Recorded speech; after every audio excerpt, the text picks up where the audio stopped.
Mobile کے لیے نہیں، زمین و جائیداد کے لیے نہیں، مکان و دکان کے لیے نہیں، کرسی اقتدار کے لیے نہیں، نام و شہرت کے لیے نہیں. تم کو جو زندگی دی گئی 60 سال 70 سال 80 سال کی زندگی جو دی گئی اللہ اور اللہ کے رسول کی اطاعت و بندگی کے لیے دی گئی ہے. سبحان اللہ. نماز پڑھنے کے لیے دی گئی ہے، حلال و حرام کی تمیز کرنے کے لیے دی گئی ہے، غریبوں کی مدد کرنے کے لیے دی گئی ہے، والدین کی خدمت کرنے کے لیے دی گئی ہے. اگر اس پر ہماری اور آپ کی زندگی گزر گئی، اللہ ہر مسلمان کو توفیق عطا فرمائے، تو پھر کیا ہوگا؟ مرنے کے بعد آخرت کی منزلوں میں سے سب سے پہلے منزل، مرنے کے بعد سب سے پہلے کہاں جانا پڑے گا؟ سسرال میں جانا پڑے گا؟ حج میں جانا پڑے گا؟ نہیں، مرنے کے بعد سب سے پہلے قبر میں جانا پڑے گا، اس مٹی میں جانا پڑے گا جس پر آج پاؤں رکھنے کے لیے تیار ہے، اس مٹی کے نیچے آپ کو جانا پڑے گا جس میں آج جنازہ پڑھنے کے لیے آپ جو کر اتارنے کے لیے تیار نہیں. تو وہاں جانے کے بعد اگر آپ نے 60 سال 70 سال کی زندگی کو زندگی کے مقصد پر گزارا ہوگا، نیک اعمال پر گزارا ہوگا، ایمان کے حالات میں گزارا ہوگا، تو وہی مٹی کا گھر کیا بنے گا، وہی قبر کیا بنے گا؟ اللہ کے رسول نے ارشاد فرمایا کہ وہی قبر اس مومن کے لیے کیا بنے گا؟ روضۃ من ریاض الجنہ، جنت کے باغیچوں میں ایک باغچہ بن کر گیا. سبحان اللہ. سبحان اللہ. وہی مٹی کا گھر، وہی اندھیری کی کوٹلی، وہی اندھیری کا گھر، وہی سانپ بیچوں کی جگہ جہاں کوئی اترنے کے لیے تیار نہیں. اللہ کے رسول نے ارشاد فرمایا کہ اگر مسلمان دنیا کی زندگی کو نیک اعمال میں بسر کرے گا، ایمان پر بسر کرے گا، وہی قبر کیا بنے گا؟ روضۃ من ریاض الجنہ، جنت کے باغیچوں میں ایک باغچہ بن کر گیا. سبحان اللہ. اور حدیث پاک میں یہاں تک آتا ہے کہ اس قبر کو اتنا کشادہ کر دیا جائے گا، اتنا کشادہ کر دیا جائے گا، جہاں تک اس کا نظر کام کرتا ہوگا وہاں تک قبر کو کشادہ کر دیا جائے گا. اور جنت کے طرف سے کھڑکی کھولی جائے گی، وہاں سے خوشبودار ہوا اور ٹھنڈی ہوا آتی رہے گی. سبحان اللہ. تو میں نے جس وقت کافی ہو چکا ہے، مولانا منظور صاحب نے جو وقت دی ہوئی ہے 9:30 بجے، اس کے اندر ان کے حقوق کا پالن کرنا ہی پڑے گا. نہیں بولی اختر کا. تو میں نے اس آیات مبارکہ کی تلاوت کی ہے. اللہ جل شان اس آیات مبارکہ کے ارشاد فرماتا ہے، یا ایھا الذین آمنوا، اے ایمان والو، یہ اللہ اور اللہ کے رسول پر ایمان رکھنے والو، قرآن پر ایمان رکھنے والو، آخرت کے دن پر ایمان رکھنے والو، کیا کرو؟ قوا انفسکم و اہلکم نارا، سب سے پہلے اپنے آپ کو جہنم سے بچاؤ، اور اس کے بعد کیا کرو؟ اپنے اہل و عیال کو جہنم سے بچاؤ. کس سے بچاؤ؟ جہنم سے بچاؤ.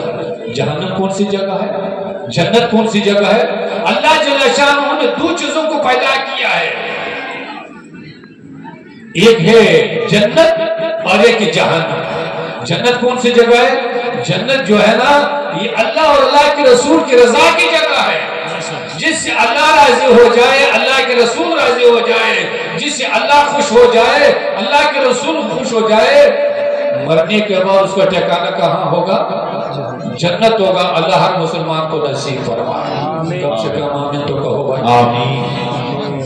اور جس سے اللہ ناراض ہو جائے، اللہ کے رسول ناراض ہو جائے، اللہ ناخوش ہو جائے، اللہ کے رسول ناخوش ہو جائے، اس کا ٹھکانہ پھر کہاں ہوگا؟ جہنم ہوگا. اللہ ہر مسلمان کی حفاظت فرمائے. آمین. تو اللہ جل شانہ نے ارشاد فرمایا کہ ایمان والو اپنے آپ کو جہنم سے بچاؤ، اس لیے کہ جہنم یہ اللہ اور اللہ کے رسول کی ناراضگی کی جگہ ہے، عذاب کی جگہ ہے، تکلیف کی جگہ ہے، پریشانی کی جگہ ہے. اور جہنم کا عذاب کتنا سخت ہوتا ہے، کتنا مشکل، کتنا دردناک ہوتا ہے. علماء نے لکھا ہے کہ جہنم کی آگ کی گرمی جو ہوگی دنیا کی آگ کی گرمی سے 70 گنا زیادہ ہے. دنیا میں جو آگ ہے جس پر ہم لوگ کھانا بنا رہے ہیں، اس کی جو گرمی ہے جہنم کی آگ کی گرمی سے 70 گنا زیادہ ہے۔ اب اندازہ کر سکتے ہیں کہ گرمی کتنا، اس آگ کی گرمی، اس کی تپش کتنا سخت ہوگا، کتنا دردناک ہوگا۔ اور حدیث پاک میں یہاں تک آتا ہے کہ جہنم کے سب سے ادنا عذاب، سب سے کم ترین عذاب یہ ہوگا کہ جہنمی کو پاؤں میں آگ کا جوتا پہنایا جائے گا، جوتا تو پاؤں میں پہنایا جائے گا آگ کا، اور اس کے گرمی کی وجہ سے دماغ کے اندر جو مغز بھیجا ہے یہ بہ کر کے ناک منہ سے باہر چلا ہے۔ تو اللہ جل شانہ نے اپنے بندوں کو خبردار کرتے ہو کہ ایمان والو تم سب سے پہلے کیا کرو، جہنم سے بچنے کی کوشش کرو۔ تو جہنم سے ہم لوگ کیسے بچیں گے؟ دکانداری سے بچیں گے، پارٹی بچائے گا، زمین بچائے گا، بینک بیلنس بچائے گا؟ نہیں، جہنم سے بچنا چاہتے ہو، جہنم کیا بچائے گا؟ یہی نماز آپ کو جہنم سے بچائے گا، جس کو آپ پڑھنے کے لیے تیار نہیں، جس کو مسلمان کا دل ہی نہیں لگ رہا۔ آج تو مسلمان کہہ رہا ہے کہ ہم کو نماز پڑھنے میں دل ہی نہیں لگتا، موبائل میں تو دل لگ رہا ہے، غیبت میں ہوٹل پہ بیٹھے گا تو دل لگ رہا ہے، چغلخوری میں دل لگ رہا ہے، پارٹی میں گانٹوں گپ شپ کرے گا اس میں دل لگ رہا ہے، لیکن خدا کے گھر میں، مسجد میں نماز جو تمام عبادتوں میں سب سے افضل ترین عبادت ہے، اس میں مسلمان کا کیا ہے؟ دل ہی نہیں لگ رہا ہے۔ مسلمان 10 منٹ 20 منٹ کے لیے مسجد میں جانے کے لیے تیار ہے۔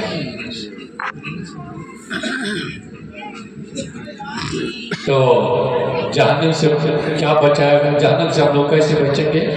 جہنم سے بچانے کے لیے اللہ جل شانہ نے قرآن کو نازل کیا ہے، سبحان اللہ، اپنے مقدس کتاب کو نازل کیا ہے، اور پھر اللہ جل شانہ نے جہنم سے بچانے کے لیے حضور صلی اللہ علیہ وسلم کو مبعوث فرمایا ہے کہ اگر تم لوگ جہنم سے بچنا چاہتے ہو تو کیا کرنا پڑے گا؟ قرآن کو پڑھنا پڑے گا، قرآن کو سمجھنا پڑے گا، قرآن کے احکام پر عمل کرنا پڑے گا۔ اور اگر تم جہنم سے بچنا چاہتے ہو، حضور صلی اللہ علیہ وسلم کی محبت کو دل میں رکھنا پڑے گا، حضور کی عظمت کو دل میں رکھنا پڑے گا، حضور کی سیرت پر عمل کرنا پڑے گا۔ تو پھر کیا ہوگا؟ جب قرآن پر عمل کریں گے، قرآن کی ہدایت پر عمل کریں گے، حضور کی عظمت و محبت کو اپنے سینے میں رکھیں گے، حضور کی سیرت پر عمل کریں گے، تو کیا ہوگا؟ جہنم سے بچ جائیں گے، جنت آپ کو نصیب ہو ہی جائے۔ سبحان اللہ، سبحان اللہ۔ لیکن آج کا مسلمان قرآن پڑھے گا مجال ہے، حضور کی سیرت پر عمل کرے گا مجال ہے۔ آج تو مسلمان سمجھ لیے کہ ہم نے کلمہ پڑھ لیا، اب جو ہمارے من میں آئے وہی اب کریں۔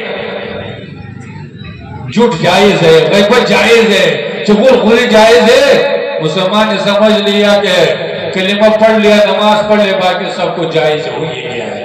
نہیں، کلمہ کے پڑھنے کے بعد، مسلمان ہونے کے بعد اللہ نے ایک شریعت دی ہوا ہے، ایک نظام دی ہوا ہے کہ اگر اس شریعت پر آپ چلیں گے، اس نظام کے مطابق آپ زندگی بنائیں گے، تو پھر دنیا میں بھی کامیابی ملے گی، آخرت میں بھی کامیابی ملے گی۔ اگر اس راستے سے ہٹ جائیں گے، جو اللہ نے شریعت دی ہے، ایک نظام دیا ہے، اسے اگر ہٹ جائیں گے تو پھر دنیا میں بھی تباہی اور رسوائی، ذلت اور رسوائی کا سامنا ہوگا، اور اس سے زیادہ مرنے کے بعد ذلت اور رسوائی، پریشانی کا سامنا کرنا ہی پڑے۔ موت کتنا سخت ہے، کتنا دردناک ہے۔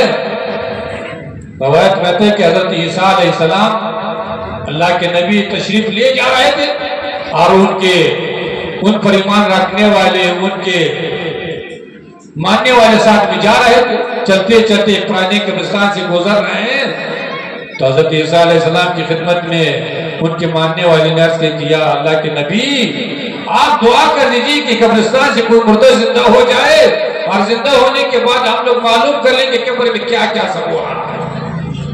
تو حضرت عیسیٰ علیہ السلام اللہ کے نبی ہے، ایک پرانے قبر کے پاس گئے، تشریف لے گئے اور فرمایا کم باذن اللہ کے نام سے زندہ ہو جاؤ۔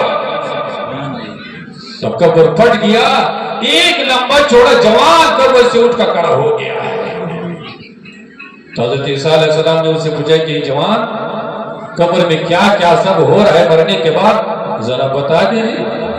اس جوان نے کہا جو زندہ ہو چکا تھا کہ اللہ کے نبی میرے دنیا سے گزری ہوئی 500 سال ہو چکے ہیں، میرے گزری ہوئی موت 500 سال ہو چکا ہے، یہ تو بعد میں پوچھ لیجیے کہ قبر میں کیا کیا ہو رہا ہے، پہلے یہ پوچھ لیجیے کہ مرنے کے بعد کتنی پریشانی ہوتی ہے، کتنے تکلیف ہوتی ہے۔ 500 سال ہو چکے ہیں، ابھی بھی مرنے کے بعد جو مجھے تکلیف ہوئی ابھی بھی ہمارے دل و دماغ میں بسا ہی ہوا۔ اللہ 500 سال ہو چکے ہیں، لیکن مرنے کے بعد بھی جو ہم کو تکلیف ہوئی، جو سختی پریشانی ہوئی، ابھی بھی ہمارے دل و دماغ میں بسا ہی ہوا ہے۔ حدیث پاک میں آتا ہے کہ جب انسان موت کے قریب ہو جاتا ہے اس کو اتنا شدید پیاس لگتا ہے، اتنا پیاسا ہو جاتا ہے کہ اگر پوری سمندر کا پانی پلا دیا جائے تب بھی اس کا پیاس بجھنے والا ہے۔ اس لیے علماء نے لکھا ہے کہ جب انسان آخری گھڑی پر آ جائے، موت کے قریب ہو جائے تو شیطان سامنے میں آتا ہے۔ شیطان انسان کا ازلی دشمن ہے، مال کا دشمن نہیں، جان کا دشمن نہیں، ایمان کا دشمن ہے۔ ایمان چھیننے کی کوشش کرتا ہے، اللہ سے دور کرنے کا دشمن ہے۔ اس گھڑی میں شیطان سامنے میں آتا ہے اور اس کا پانی کا کٹورا دکھاتا ہے کہ انسان تم اللہ کی وحدانیت سے انکار کرو، حضور کی رسالت سے انکار کرو، قرآن سے انکار کرو، میں تمہیں پانی پلائے۔ یہی امتحان کی گھڑی ہوتی ہے۔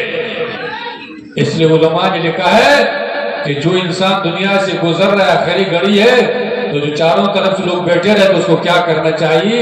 کلمے کی تلقین کرنا چاہیے، کلمہ پڑھنا چاہیے تاکہ اس کے زبان پر کلمہ جاری ہو جائے اور شیطان کے فریب اور مکر سے محفوظ ہو جائے۔ تو مسلمانوں، یہ زندگی تو بہت مختصر زندگی ہے، جس زندگی پر ہم لوگ پیدا ہو چکے ہیں، حلال کی تمیز نہیں، حرام کی تمیز نہیں، نماز کا کوئی شوق کوئی جذبت نہیں، مسجد سے کوئی مطلب ہی نہیں۔ یہ زندگی تو بہت مختصر زندگی ہے، اصل زندگی تو مرنے کے بعد شروع ہونے والی ہے۔ اصل زندگی انسان کے مرنے کے بعد شروع ایسی زندگی ہے کہ پھر ختم ہونے والی زندگی نہیں ہے۔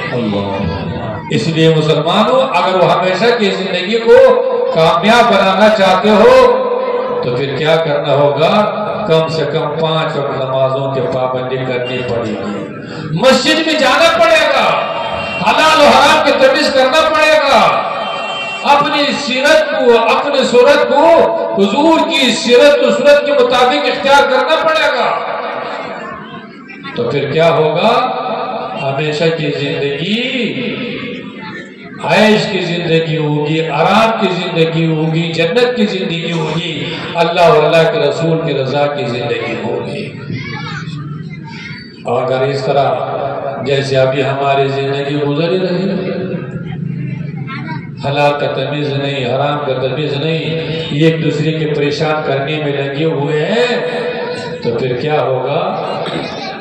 مرنے کے بعد جو زندگی تباہی اور بربادی کی زندگی ہوگی، ایسی زندگی ہوگی کہ دنیا کی پریشانی تو بہت کم ہی ہے، دنیا کی پریشانی تو ختم ہو ہی جائے گی، لیکن مرنے کے بعد کی زندگی کی پریشانی ختم ہونے والی نہیں۔ اس لیے مسلمانوں، آج اللہ کی بارگاہ میں توبہ کر لو، مسجد سے قریب ہو جاؤ، قرآن سے قریب ہو جاؤ، حضور کی سیرت سے قریب ہو جاؤ، تو پھر انشاءاللہ اللہ اپنے فضل و کرم سے آپ کے گزرے ہوئے گناہوں کو بھی معاف فرما دے گا۔